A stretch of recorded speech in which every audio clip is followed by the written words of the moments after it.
Chapter 15. Work, Youth, and Retirement at Home and on the Job. The $20 hourly wage, introduced on a huge scale in the middle of the last century, allowed masses of Americans with no more than high school education to rise to the middle class. It was a maker of sorts, and it is on its way to extinction. Louis Uchtel, 2008. Introduction. By 1940, working conditions on the job and in the home had already improved significantly from the toil, danger, and drudgery of the late 19th century.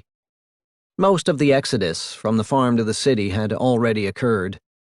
Large and small machines, most of them powered by electricity, had replaced the most dangerous factory work, such as that of the 1890 steelworker. An increasing fraction of jobs was in clerical and sales occupations that, however boring and routine, were safer and more comfortable than life on the farm or in the factory. The reduction in work hours from 60 to 40 hours per week had already been achieved by 1940, and the 40-hour week was still standard in 2015. Similarly, working conditions inside the home for women had improved by orders of magnitude. By 1940, most urban homes had central heating, fueled by oil or natural gas, so wood and coal did not have to be hauled in.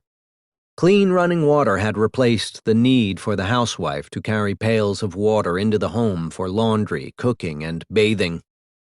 By 1940, about 40% of the households owned an electric refrigerator, and 44% owned some type of electric washing machine. Along these and other dimensions, working conditions improved more dramatically from 1870 to 1940 than they have in the decades since 1940. During the years of the baby boom between 1947 and 1964, women were busy raising children, and therefore few considered market work a viable option. But starting in the late 1960s, the female labor force participation rate began its gradual upward climb until a peak was reached in 1999. There is a debate in the economic literature over whether the universal adoption of electric household appliances between 1945 and 1965 had any effect on fertility or labor force participation. The temporary rise in the fertility rate during the baby boom period is best viewed as a change in taste for raising children caused more than anything by the hardships imposed by the Great Depression and World War II. Women flooded into the marketplace not in the 1950s, when most kitchens became equipped with the basic set of home appliances, but rather a decade or two after the appliances arrived. The post-war period brought both progress and new problems. The share of the labor force engaged in manufacturing peaked in 1953 at about 30% and then declined, slowly at first, but then more rapidly after 1980, as the substitution of machines for labor, together with a surge of imported manufactured goods, eliminated jobs in one American manufacturing industry after another. By 2015, the share of manufacturing jobs in the labor force had fallen to 10%. And the disappearance of steady, well-paying union jobs brought with it a gradual erosion of the mid-1950s assumption that a blue-collar worker with no more than a high school education could own a suburban house and at least one car, if not two. Beneficiaries from improvements in working conditions included not only adult males and females, but also youth, particularly teenagers, as child labor was replaced by universal high school education. The high school completion rate steadily climbed from 10% in 1900 to 75% in 1970, with little further advance since then. Many students, particularly from the minority and poverty populations, fail to complete high school and are thus condemned to spend their lifetimes working in a succession of manual, routine jobs, paying little more than the minimum wage. During the early post-war period, the United States led the world in the percentage of young people completing college, thanks in large part to the GI Bill, which paid all college expenses for millions of veterans returning home from the war. But in the past 2 decades, the U.S. college completion rate has dropped from first place in the international league tables to no better than 15th. Although the percentage earning 4-year degrees has continued to creep up over the past decade to about a third, in recent years, as many as 40% of these college graduates have been unable to find jobs requiring a college education. Even when adjusted for inflation, the price of college has increased by a factor of 10 since the 1950s. Rampant cost inflation has caused the price of a college education to spiral ever upward, and although fellowships and scholarships lighten the burden, particularly at the most selective schools, students have been forced to accumulate a burden of student debt that has now reached $1.2 trillion. Just as the quality of life for youth was transformed as child labor disappeared and high school completion became nearly universal, so there was a revolution in the life of the elderly after 1940. In the pre-1920 era, there was no concept of retirement. Workers worked until they dropped. That is, they kept working until they were physically unable to do their jobs, after which they became dependent on their children or on church charity and other kinds of private welfare programs. The first step in the old age revolution was the passage of the Social Security legislation of 1935 that provided for a nationwide old age pension system. All workers would make contributions during their lifetime and then reap the rewards in the form of a guaranteed and secure Social Security pension. While Social Security payments were relatively small, they were often supplemented by defined benefit pension plans for employees of large corporations in the private sector and in most unionized public sector jobs. Workers could now afford to retire when their pension payments began. The concept of retirement soon evolved as a time of leisure and generated a boom in the construction of golf courses, retirement homes, and retirement cities such as Sun City, Arizona. And there was a massive exodus from the Northeast and North Central states to states in the Sun Belt, from California to Florida. As life expectancy has increased, while the retirement age for Social Security remained fixed until recently, the portion of life spent in retirement has steadily grown, and the question of future funding for the Social Security system remains a hot potato that is regularly kicked down the road. From farm and factory to the office cubicle, better pay and safer working conditions. The back-breaking toil associated with farming and blue-collar labor gave way to the physical ease of jobs in accounting, administration, engineering, management, and sales. Technological innovations that made workers much more productive from 1900 to 1940 allowed them to make a seamless transition into white-collar employment, especially because the unemployment rate, with the exception of 2 recession years, remained at 5.5% or below throughout the 2 decades between 1950 and 1970. The decline of the percentage of employment in agriculture was inexorable, but did not occur at a steady pace. It required the 40 years between 1900 and 1940 for the agriculture employment percentage to decline from 40% to 20%.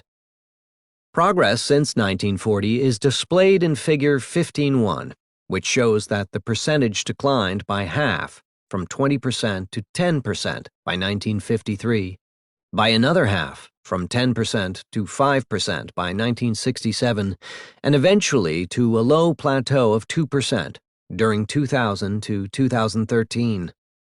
The introduction of advanced machinery replaced farm tasks requiring physical labor, making that labor redundant on the farm but eagerly solicited in urban blue-collar and white-collar jobs, at least during the first half of the post-war era. The transition from farming and blue-collar jobs to white-collar employment produced a significant increase in annual salaries and socioeconomic status.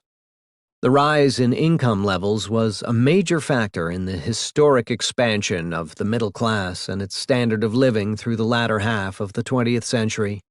With the decline of the American manufacturing sector and the rise of the service sector, jobs for many Americans became safer as workers left dangerous industrial work for the minimal physical demands of the office cubicle. The growth of white-collar jobs improved safety around the workplace, and safety also greatly improved within manufacturing and mining. In the coal mining industry, the annual fatality rate per 100,000 miners dropped from 329 during 1911 to 1915 to 25 during 1996 to 1997. The reduction in injuries and fatalities across mining and manufacturing lifted the scourge of income loss and disability for thousands of households. Just as the invention of air conditioning facilitated the flight of retirees to sunny southern destinations, so it also benefited the productivity, not to mention the comfort, of clerical and other white-collar workers. Productivity was estimated to have been raised by 25% among government typists during the 1950s as a result of air conditioning, and it was rated as the chief boost to worker productivity by 90% of American firms in a 1957 survey. And while air conditioning ended sweltering conditions in the workplace, overall health saw a boost from lowered mortality rates. Rates of illness and death during heat waves were reduced as the percentage of households with central or room air conditioning increased from near zero in 1950 to 68% in 1993 to nearly 90% in 2013. Once the home was air-conditioned, housework became more productive and leisure time activities more enjoyable. Seasonal cycles were determined by weather. Workers' productivity declined in direct proportion to the heat and humidity outside, and on the hottest days employees left work early, and businesses shut their doors. Stores and theaters also closed down, unable to comfortably accommodate larger groups of people in stifling interiors. Cities emptied in summers. Houses and office buildings were designed to enhance natural cooling, and people spent summer days and evenings on porches or fire escapes.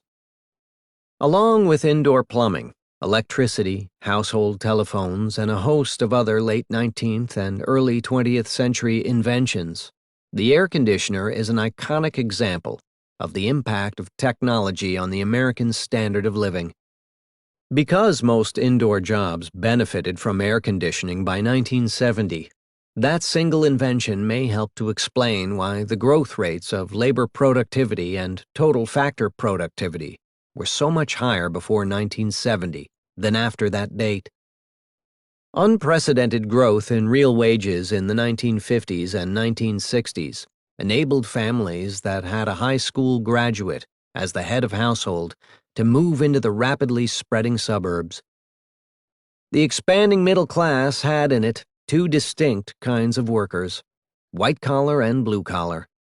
Back then, thanks to the wages won for him by his union, the blue-collar man, the gender specification is unavoidable, could live next door to the white-collar man, not to the doctor perhaps, but to the accountant, the teacher, the middle manager. This rough economic equality was a political factor of the first importance. It meant that, in a break with the drift of things in pre-war America, post-war America had no working class, and no working class politics. It instead had a middle-class politics for an expanding middle class bigger in aspiration and self-identification than it was, in fact. More people wanted to be seen as middle class than had yet arrived at that state of felicity. Socialism in America, the German political economist Werner Sombart wrote in 1906, founded upon roast beef and apple pie, a metaphor for American plenty. The expanding middle class of the post-war era, property-owning, bourgeois in outlook, centrist in politics, hardly proved him wrong. The clear overlap between blue-collar and white-collar ambitions and success from the 1940s until the 1970s symbolized the egalitarian experience of a diverse and stable middle class. Claudia Golden and Robert Margo chronicle the great compression of the American socioeconomic classes between 1945 and 1975. They assert that if the decade of the 1980s created the Rust Belt, then surely the 1940s created the Steel Belt. This, combined with a gradual increase in the supply of educated workers, maintained the small variation in the wage structure for that 30-year time period. A fortunate set of circumstances thus allowed the wage disparities of the late 19th and early 20th centuries to narrow. Just as the Great Compression coincided with the golden age of economic expansion, so the post-1975 rise of income inequality has taken place in an environment of slower overall economic growth. By some measures, the median real wage has barely increased in the past 3 or 4 decades. During the years of the Great Compression, job diversity, steady incomes, and quality education were self-reinforcing. But more recently, the bottom half of the income distribution has begun to drop out of the middle class. If the average income of one's neighbors and/or its correlates indirectly affects one's own social, economic, or physical outcomes, then income segregation will lead to more unequal outcomes between low and high-income households than their differences in income alone would predict. In a highly segregated region, then, higher-income households may be advantaged relative to low-income households, not only by the difference in their own incomes, but by the differences in their respective neighbors' incomes. The correlation between average neighborhood income levels and individual socioeconomic status is exacerbated when the top groups take home an ever-increasing share of income and wealth. Between 1970 and 1998, the average income in the top 0.01% of the income distribution jumped from 50 to 250 times the economy-wide average income level. The sharp division between the very top incomes and the average has replaced the Great Compression by the Great Divergence. We return to the causes and consequences of rising income inequality in Chapter 18. The Feminine Revolution. Rosie the Riveter becomes a baby boom homemaker and then a white-collar professional. The most important change in post-war labor markets was the rise of female labor force participation. Millions of women had obtained their first experience with work in the marketplace during World War II, when 5.2 million women entered the labor force. Rosie the Riveter became an overarching symbol for American female patriotism and service during the war, as the economy struggled to overcome an acute shortage of adult males. Thanks in part to the earnings of women, the war made possible a massive stockpile of savings. For workers were paid unprecedented wages, yet had little to buy, thanks to rationing and production prohibitions. The ratio of personal saving to household disposable income peaked in 1943 and again in 1944 at 27%, far above the normal peacetime ratio of 5% to 10%. The end of the war in 1945 brought millions of returning veterans eager to return to civilian employment and to resume a normal civilian life, in which raising a large number of children was regarded as an essential component. American households were ready to spend on whatever the rapidly reconverted factories could produce. All those labor-saving devices that had been invented in the 1920s and refined in the 1930s were soon on sale, and by 1960, the pre-war American kitchen had been modernized, and new kitchens had been built in 20 million newly constructed housing units. With less time needed for chores, there was more time to care for children, and the fertility rate soared from 2.4 in 1945 to 3.3 in 1947, then slowly rose to 3.8 in 1956, but dropped back down to 2.4 by 1970. The high fertility rate kept women busy with the works of raising children and taking care of the house. By one estimate, the average of 60 housewives of time spent on home production was 56 hours per week. This estimate included time spent in meal preparation and cleanup, care of clothing, house cleaning and repairing, shopping, physical care of children, oversight of children, and management of the household. These homemakers worked longer hours and more days than their husbands, who typically worked between 38 and 40 hours per week. The larger the number of children, the greater the burden of work. Valerie Ramey's time use study specified that if the youngest child was under 1 year of age, the housewife spent 17 hours more per week on home production. Each child age 6 or above added almost 2 extra hours. If the youngest child was between 1 and 5 years old, the housewife spent almost 7 extra hours per week. Cultural expectations drove down the age of marriage from the male and female ages of 24.3 and 21.5 in 1940 to 22.6 and 20.4 in 1970. In 1960, 60% of women who entered college quit before graduation, often to earn their PhD, as the practice of dropping out to put hubby through school was jocularly called. This common practice was reflected in popular culture, which portrayed American women as accepting domestic responsibilities for the sake of stability. For example, an article from 17 magazine stated, "Being a woman is your career, and you can't escape it. There is no office, lab, or stage that offers so many creative avenues or executive opportunities as that everyday place, the home." Children kept women at home, but those without children or with grown children faced a daunting degree of anti-female discrimination, not just in obtaining jobs, but also in climbing the educational ladder necessary to start a career in a profession like medicine or the law.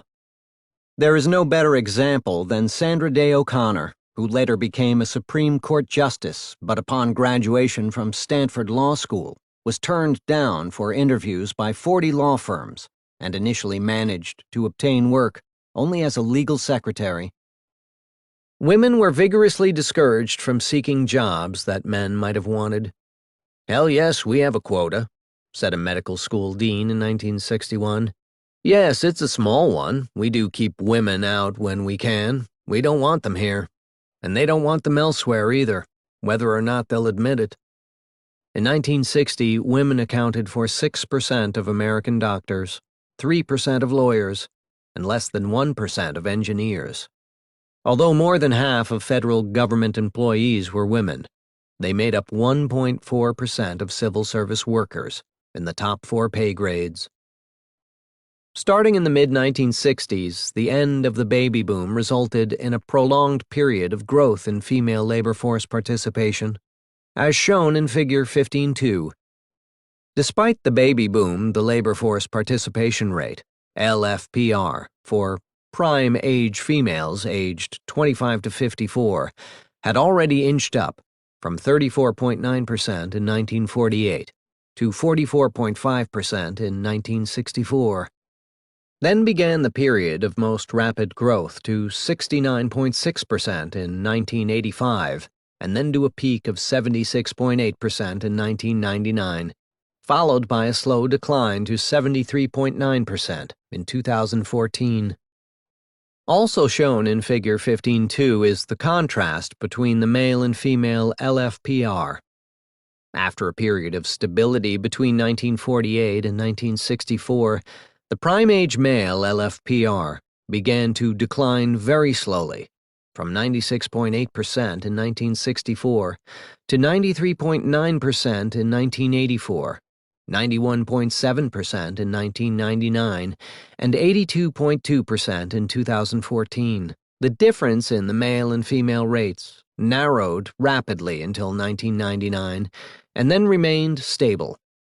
The male LFPR minus the female LFPR was 14.9 percentage points in 1999 and an almost identical 14.3 percentage points in 2014. We return in Chapter 18 to the post-1999 decline in the LFPR for prime-age males and females, one of the headwinds that reduces hours of work per member of the population and thus contributes to slower growth in real GDP per person than in real GDP per hour. As female participation rose through the 1970s and 1980s, so did female educational attainment. As a result of this, together with a decline in gender discrimination, women found themselves climbing the employment ladder toward white-collar professional careers with advancement opportunities. Claudia Golden, who calls it the Quiet Revolution, describes this period after 1970. With more accurate expectations, they could better prepare by investing in formal education, and they could assume positions that involved advancement. That is, they could plan for careers rather than jobs.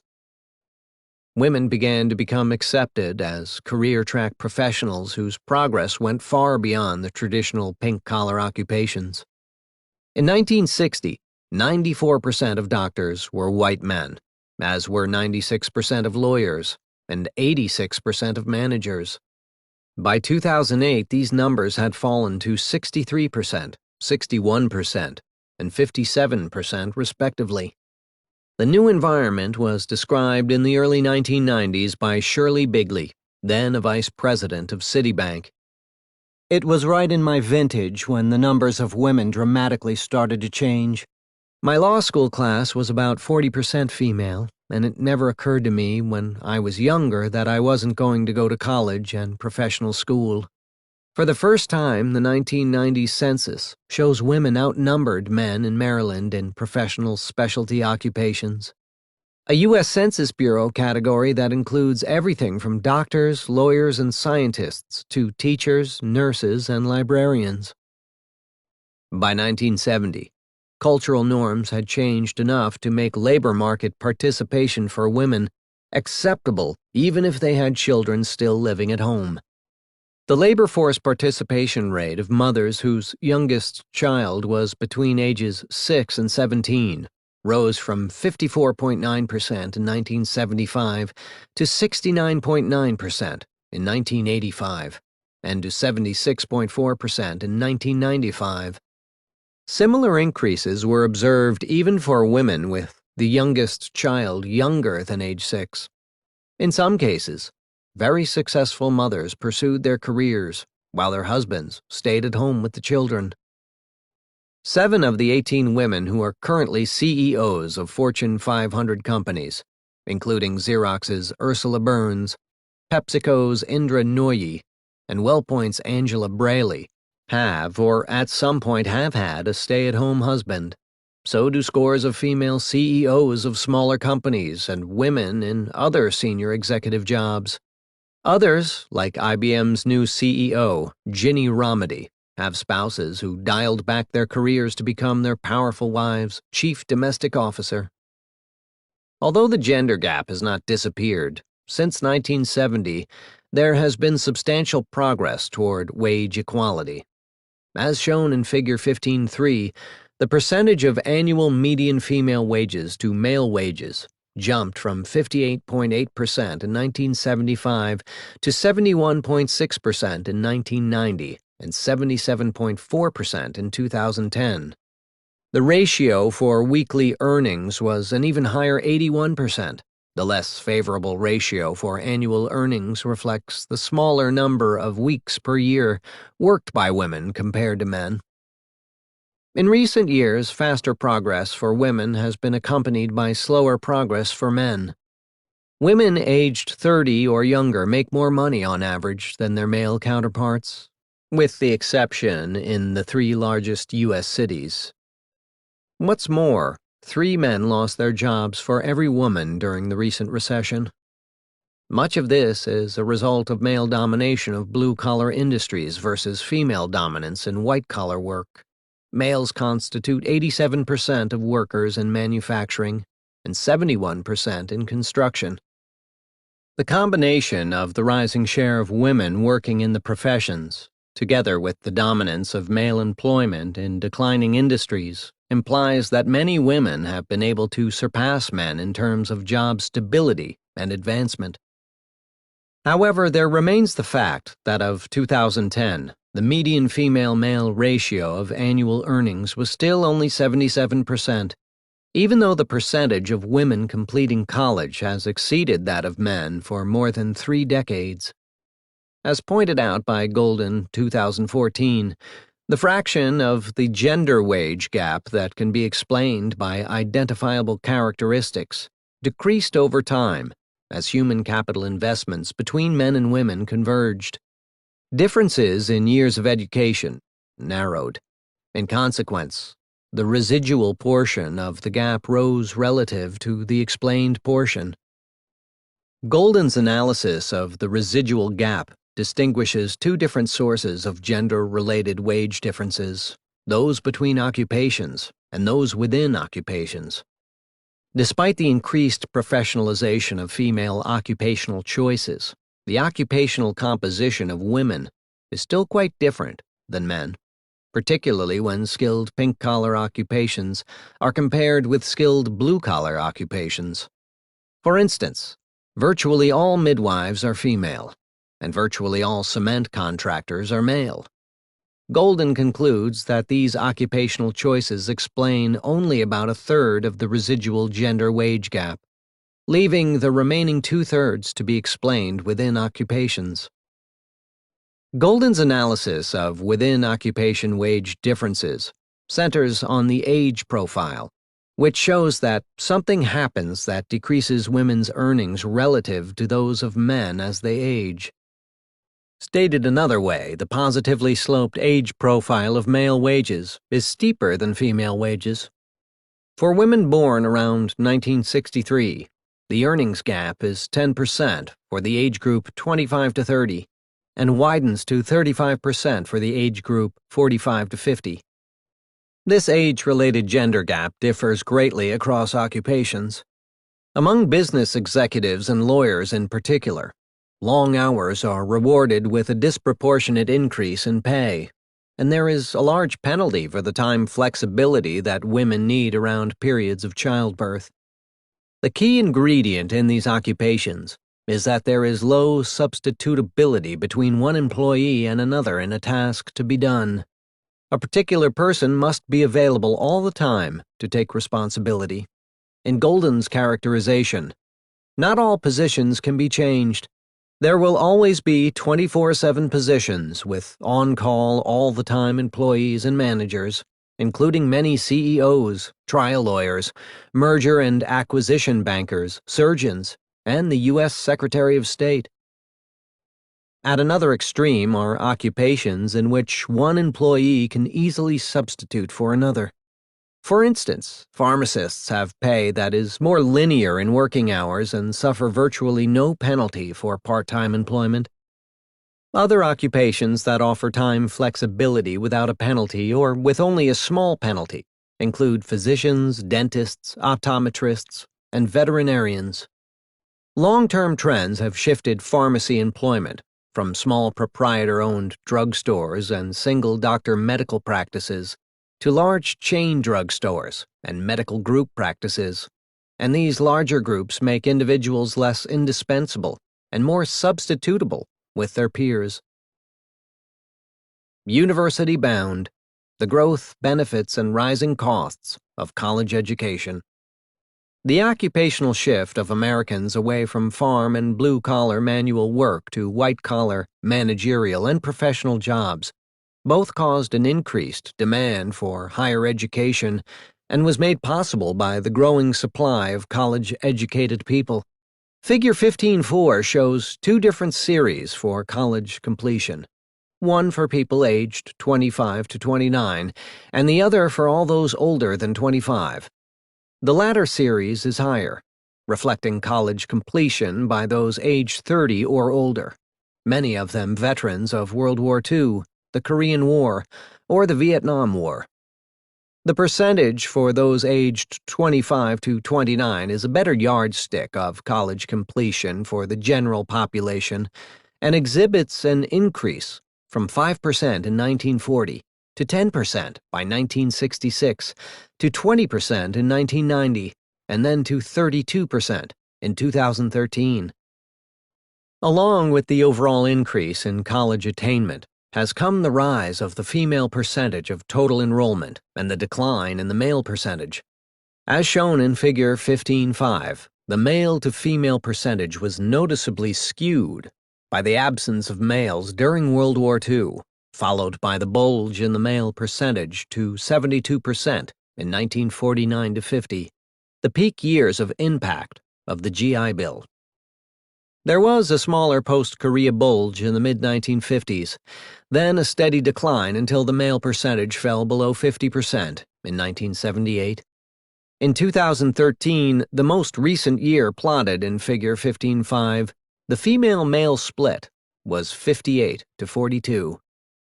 Table 15.1 documents the steady progress of women aged 25 to 64 as they have transitioned from 78% having earned no more than a high school diploma in 1970 to 67% having earned more than a high school diploma in 2010.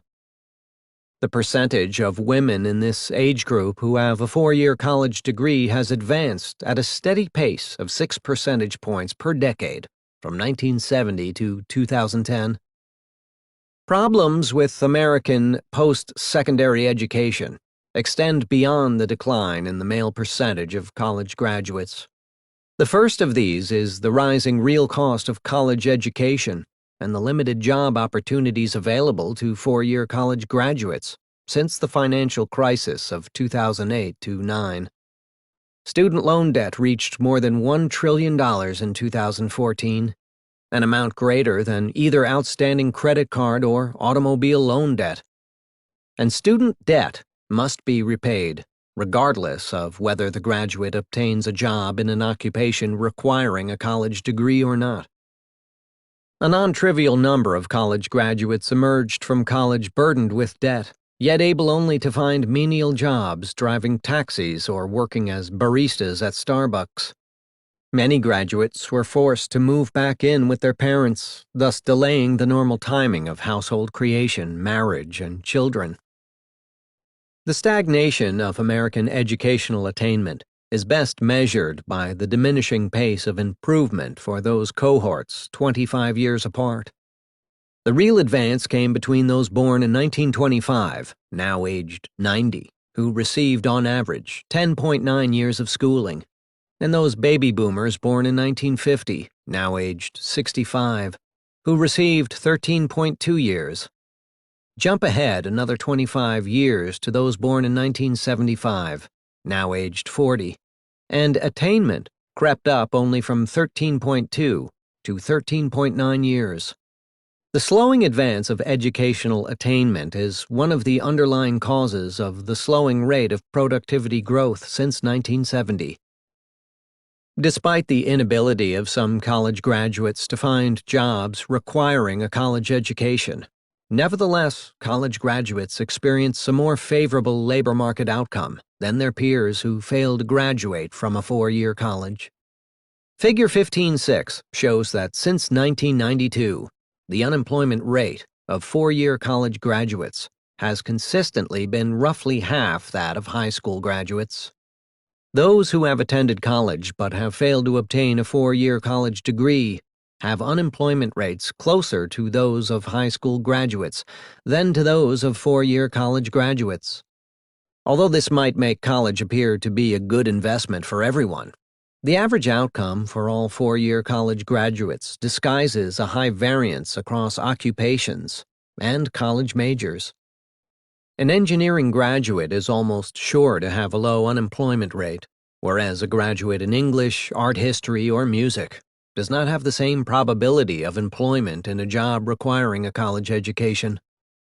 Just as college students have superior outcomes, at least on average, in unemployment rate, so do they for median annual real earnings, as shown in Figure 15.7. Each successive step up the educational ladder provides a boost in average earnings. In 2002, high school dropouts earned $23,000 per year. High school graduates, $30,000. Those with a 4-year bachelor's degree, $47,000. And those with a master's degree or higher, $60,000. All salaries plotted in Figure 15.7 are adjusted for inflation. So it is striking that there was no growth at all in real earnings for any group over these 17 years of data. And in fact, there were slight declines for those with less than a bachelor's degree. Pension Paradise, Retirement and Lifestyles in Old Age. The percentage of retirement-age people in the total population, as shown in Figure 15.8, displays a steady increase, from 7.1% in 1940 to 11.3% in 1980, and then to 13.1% in 2010. The percentage reflects not just increased life expectancy, but also the differing number of births in each decade, as well as changes over time in the extent of immigration. The temporary plateau of the percentage between 1995 and 2005 echoes the dearth of births in the Great Depression and World War II years, and the retirement of the baby boomers begins to become visible, starting in 2008. In the 1920s, before passage of the 1935 Social Security Act, private pension programs offered comfortable benefits to a relatively small proportion of the population. Tax reform in 1921 had provided an incentive for many private companies to provide tax-exempt pensions and compensation plans. By 1930, a tenth of the workforce benefited from private pension coverage. But the Great Depression largely eliminated this safety net, leaving elderly workers unemployed and without an income. With the onset of the Great Depression in 1929, businesses began having great difficulty acquiring cash to meet operating expenses, including rising pension payments. Profits plummeted, and as a result, employers were forced to cut costs drastically, including pension benefits. As a result, more firms began to require employees to contribute toward their plans. Some companies actually abolished their pension plans, while others reduced the amount of benefit payments. In cases where plans were terminated, some retirees could expect to receive no further payments, and few new fully employed financed plans were created in the 1930s. Along with its introduction of the Social Security system in 1935, New Deal legislation forced reforms in private pension plans. The new system ensured that no longer would workers face destitution when superannuated, and thus stand in need of capitalist welfare. Nor did the lack of suitable old age pensions, at least for the rank-and-file workers, impede a systematic corporate retirement policy. A new threefold savings plan ensued, with government securing the bare minimum, while company pensions and private savings added to the funds available for retirees. Social Security played an influential role in regenerating private pension programs in individual firms. Coverage under private pensions grew from 7% of the labor force in 1940 to about 28% by 1960. Social Security was revolutionary in its ability to provide funds on a national scale for the elderly to sustain an adequate lifestyle after retirement from work. Though company-defined benefit pensions and defined contribution 401k retirement investments have played a role over the years, Social Security has been central to the reduction of the poverty rate among the elderly, from 35% in 1959 to 10% by 2003. Workers who were aged 65 or older in the late 1940s and 1950s had spent their prime years experiencing the Great Depression and World War II and were thus accustomed to dealing with harsh economic realities. After World War II, this generation could look forward to a stable old age financed by Social Security and, in an increasing share of cases, by private pension plans as well. A growing convergence and declining inequality characterized the lifestyles of the retired generation of the 1950s, just as the next generation of workers was enjoying steady increases in wages and benefits. The golden age of pensions occurred in the 1970s. Worries about the insolvency of Social Security and private pension plans lay far in the future. Pension participation in the private sector jumped to 45% in 1970, whereas private plans held 7% of U.S. financial assets by 1970, a multifold increase as compared to the 2% holding in 1950. A breakthrough came when the Employee Retirement Income Security Act, also known as ERISA, was passed by Congress in 1974. This legislation forced companies to provide adequate pension plans and mandated that pension benefits be vested, that is, guaranteed, after a minimum number of years of employment. In addition, ERISA founded the Pension Benefit Guaranty Corporation, which guaranteed the payment of basic pension benefits and in 2010 paid benefits to 1.3 million workers from 4,140 terminated pension plans. The combination of increased life expectancy and the increased income of retirees led to a new industry that catered to senior citizens. In 1960, Del Webb Development launched its first master-planned, age-restricted community for active adults, the 26,000-unit Sun City, located in Maricopa County, Arizona. By 2013, the number of these age-restricted communities had risen to 771. Many offer facilities ranging from tennis and racquetball courts to golf courses, indoor and outdoor swimming pools, and fitness centers. Comfortable living in retirement-oriented communities and expectations of maintaining pre-retirement standards of living have become commonplace, and for many retirees, the standard of living in these leisure-oriented communities in the Sun Belt exceeded what had been available before retirement in older and more crowded snowbelt locations. Retirement since 1950 has been described as a period of enjoyment and creative experience, and as a reward for a lifetime of labor, increasingly shorter. Mass tourism, low-impact sports, such as golf, and mass entertainment, such as films, television, and spectator sports, provide activities for the elderly at a low price. Typical time schedules in retirement involve more time spent in each individual everyday activity, with the obvious exception of work. For example, the total population watches an average of 2.75 hours of TV per day, whereas retirees watch TV an average of 4.2 hours per day. Retirees also spend more time relaxing, thinking, and reading than average Americans, by a margin of 1.3 to 0.3 hours per day. There is a stark contrast between those who retired between the 1940s and the 1960s, known as the GI generation, and the modern-day baby boomer generation that is currently entering into retirement. A large portion of the GI generation retirees removed themselves from all types of work after an arduous lifetime of hard labor in factories, mines, and farms.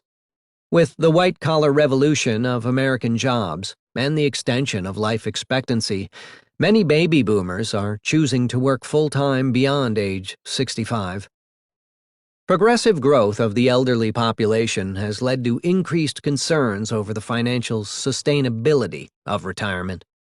Americans find themselves living longer lives and adjusting to more affluent lifestyles, which translates into a costly extended retirement period.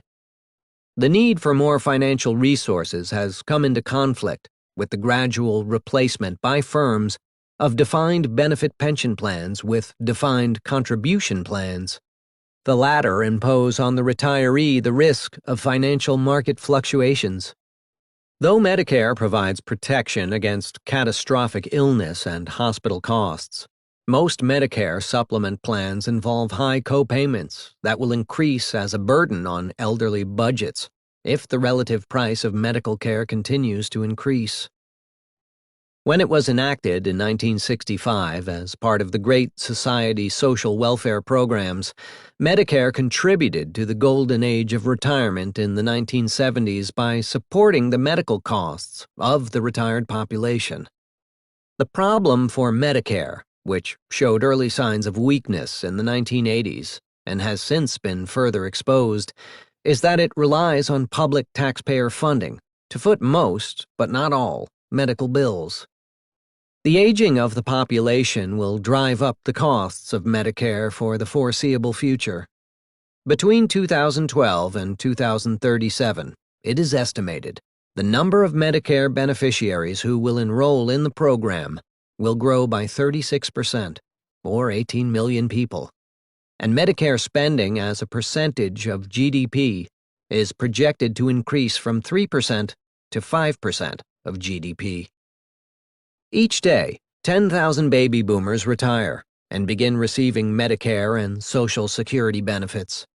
And while 5 workers supported the benefits of each retiree in 1960, there will be only 2 workers funding each retiree by 2030. Those who dismiss long-term budget projections should reread the last paragraph. The retirement of 77 million baby boomers into Social Security and Medicare is not theoretical projection. Demography is destiny. As fiscal strains are being placed on Social Security, Medicare, and other traditional pension programs, the Great Recession of 2007-09 and the slow subsequent economic recovery have dramatically reduced private savings. As a result of a shift by employers from defined benefit to defined contribution 401k pension plans, employees now have the latitude to withdraw funds from their own pension plans to tide themselves over periods of low income or unemployment. By September 2008, 60% of U.S. workers held about $3 trillion in 401k plan-related assets. The percentage of workers on a defined benefit pension plan has decreased from 30% in 1983 to 15% in 2013, and about 33% of retirees 65 and older live only on Social Security. As the S&P 500 stock market average collapsed from its peak of 1568 in October 2007 to its trough of 680 in March 2009, many holders of 401k assets did exactly the opposite of standard advice for stock market investments. They converted their stock holdings into cash and thus bought high and sold low. By modern retirement standards, as established since the 1970s, if a household of any income level finds that inadequate resources force upon it a dramatic reduction in its standard of living after retirement, that is evidence of inadequate retirement planning. This expectation is under serious threat based on recent data that 49% of middle-class workers will be poor or near poor during retirement. For many workers, having limited funds in savings accounts is forcing them to remain in the labor force after their desired age of retirement. Age discrimination laws that prohibit the refusal to hire the elderly facilitate the process of remaining in the workforce, although many workers who are 50 or older find it difficult to find new jobs in their own occupation if they are unlucky enough to be laid off, or if their employer goes out of business. Age discrimination laws, moreover, are difficult to enforce. In one study of 4,000 resumes sent to firms, otherwise identical resumes identified the age as varying between 35 and 62. The younger workers were 40% more likely to be called back for an interview than were workers older than 50. Employer claims that older employees are incapable of performing given tasks run up against the realities of the lessening physical difficulty of work and the improved average physical condition of the elderly. But don't older people bring lots of problems too? Literature is full of examples of difficult-to-manage older people, from Shakespeare's King Lear to Charles Dickens' Jeremiah Flintwinch. However, Today's oldies are in far better shape than those of earlier generations. If Mick Jagger and Keith Richards can go on touring into their late 60s, their contemporaries can at least be trusted with a desk and a computer. People's muscles do weaken with age, but few jobs require brawn these days. In America, 46% of jobs make almost no physical demands on workers. Conclusion. On the job and at home, working conditions have improved significantly, but at a slower pace in the 7 decades since 1940 than in the 7 decades leading up to 1940.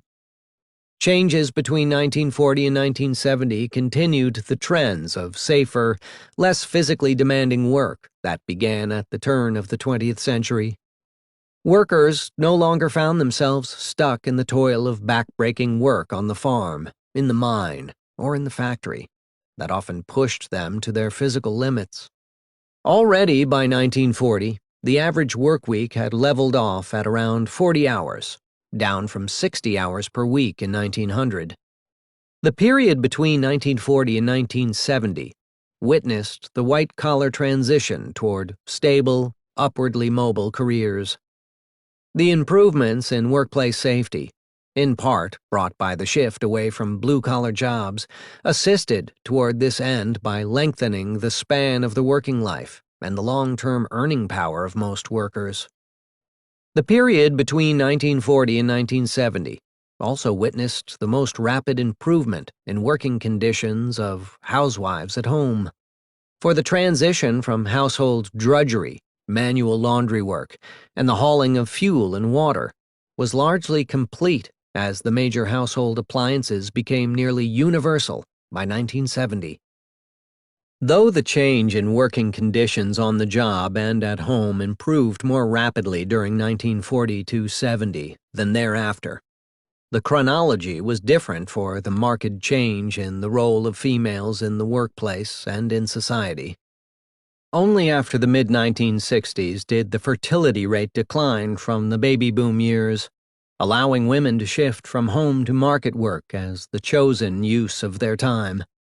In the early post-war years, college classrooms were dominated by men, but by the late 1970s, females had become half of those completing college, and by 2013, they constituted 58% of college graduates.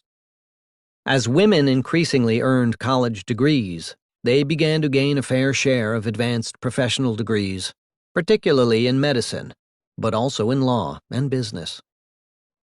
The chronology for educational attainment, like that for working conditions on the job and at home, exhibits a more rapid pace of improvement before 1970 than afterward. Child labor disappeared before World War II as the percentage of the population finishing high school exceeded half, and finally by 1970 settled down at its apparent long-term value of 3/4. College educational attainment expanded rapidly in the post-war years, spurred on by the free access to college, made possible by the GI Bill. The increasing share of the population with high school diplomas and then college degrees helped pave the way for a transformation from a working-class society before World War II to a middle-class society afterward. The gradual increase in human capital as educational attainment advanced allowed more workers to shift into the more desirable occupations of professional, proprietor, and manager. The income security of the elderly improved rapidly after the adoption of the Social Security legislation of the 1930s and the spread in the post-war years of defined benefit pension plans, many negotiated as part of union collective bargaining agreements. Workers responded by retiring as early as age 62 and turning to a life of leisure, often moving to country club and golfing communities in the Sun Belt.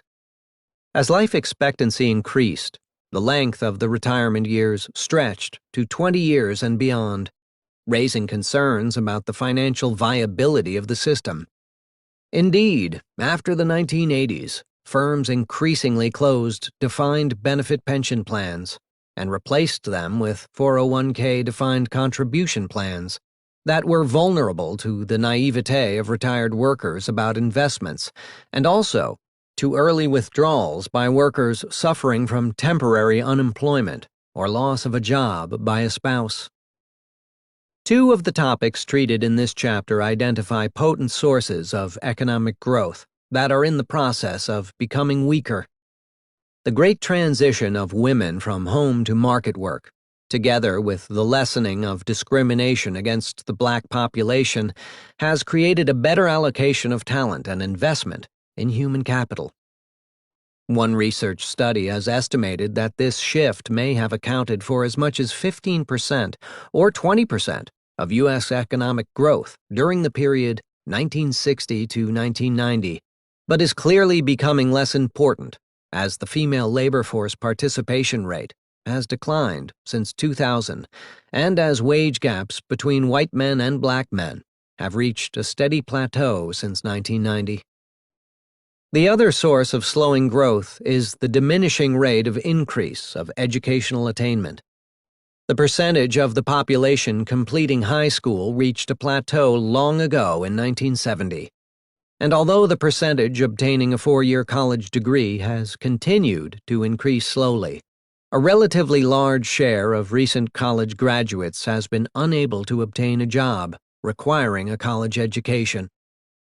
The rapidly rising cost of college education and heavy indebtedness of recent college graduates create the possibility that the increase of college degree attainment may soon cease or even begin to reverse. Please subscribe and press the bell icon to never miss another update. Please like, share and comment.